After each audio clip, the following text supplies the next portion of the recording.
I've had type 1 diabetes for over 30 years, and it's been a challenge because I'm an active guy, and it's had an impact not just on me, but on my entire family. We've all had to make adjustments. I think awareness of diabetes is the first real hurdle for us to get over.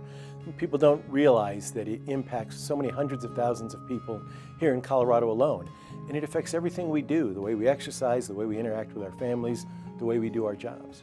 I think if you don't have diabetes and you're around someone who does, you have to recognize that it is something they live with 24/7. It is always on their mind. It is something they have to think about every minute in terms of what they eat, when they exercise, what they're doing on their job, and just being aware and supportive is one of the most important things you can do. For people who live with diabetes, I would say, don't be bashful about it. It's nothing to be ashamed of.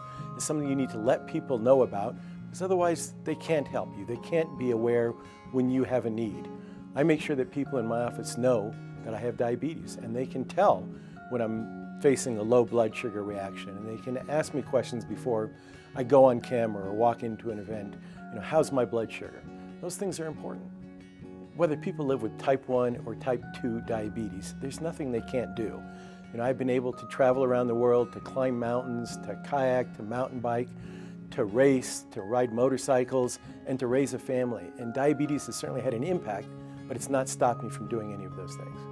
Well, I think one of the greatest misconceptions about people who have diabetes is that they don't have any control, or that they brought it on themselves.